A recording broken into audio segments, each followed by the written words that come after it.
আজকে যে রেসিপিটা আমি বানাচ্ছি এই রেসিপির নাম হচ্ছে শেজওয়ান নুডলস।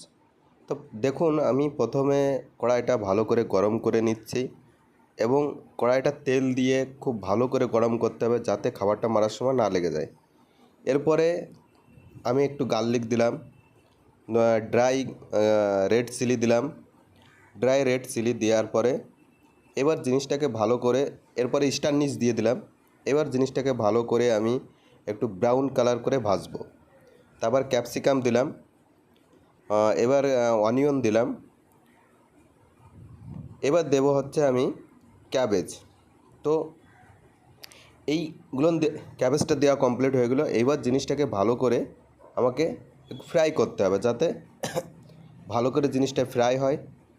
ফ্রাই করার পরে এই জিনিসটা সুন্দরভাবে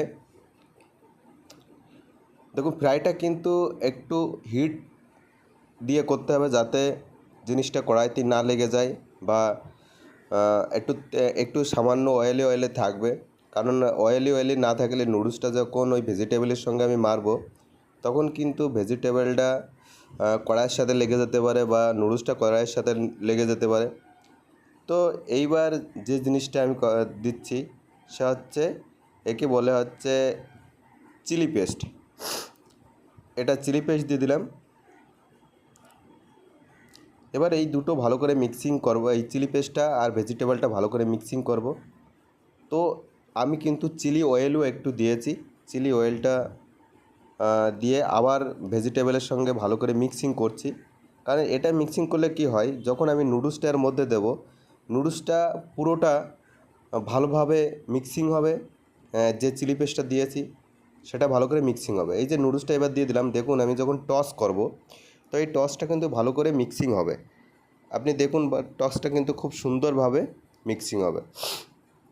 আপনি দেখতেই পাচ্ছেন কত সুন্দরভাবে মিক্সিং হচ্ছে। এবং এই কড়াই কিন্তু সবসময় ফুল স্পিডে রাখতে হয়। আপনি যদি কম স্পিডে কড়াই মানে টস করেন তাহলে কিন্তু নুডলস পাকবে না, প্রথম কথা। এবারে আমি অ্যারোমেট পাউডার দিয়ে দিলাম। ঠিক আছে, অ্যারোমেট পাউডার দিয়ে দিলাম। এবার ব্ল্যাক পেপার দিয়ে দিলাম, তারপর সুগার দিয়ে দিলাম। এটা সুগার যাচ্ছে। এবার দেওয়া হচ্ছে সল্ট দিয়ে দিলাম। ঠিক আছে, সল্ট দেওয়া কমপ্লিট। এবার দিলাম আমি হচ্ছে সেজন পাউডার।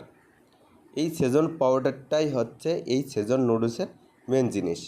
আপনি চিলি পেস্ট তো আমি প্রথমেই দিয়েছি, আপনারা দেখতে পেয়েছেন।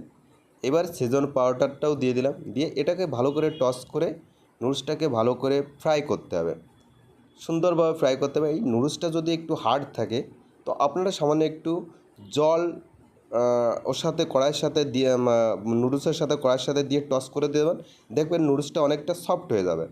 ঠিক আছে, তা সফট হয়ে যাওয়ার পরে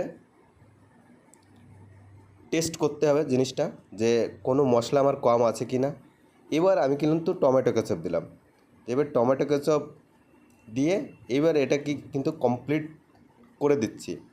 তো প্রায় হয়ে এসছে। ভালো করে টমেটো কেচাপটা আবার নুডলসের সাথে ভালো করে মিক্সিং করে এটাকে একবার টেস্ট করে দেখব যে সব ঠিকঠাক আছে কি না। যদি সব ঠিকঠাক না থাকে তাহলে যদি কোনো সিজনিং লাগে সেই সিজনিংটা আমি আবার দেব, দিয়ে তো এটার কাজ কিন্তু পুরো কমপ্লিট করে দেব। এবার টেস্ট করছি, দেখুন টেস্টটা দেখা যাক কী হয়। তো মনে হয় সব ঠিক আছে, অসুবিধা হবে না। তো হ্যাঁ, ঠিকই আছে সব।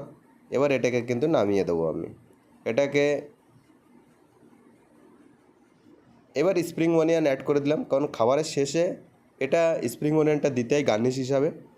তো দেখুন এবার আমি পুরো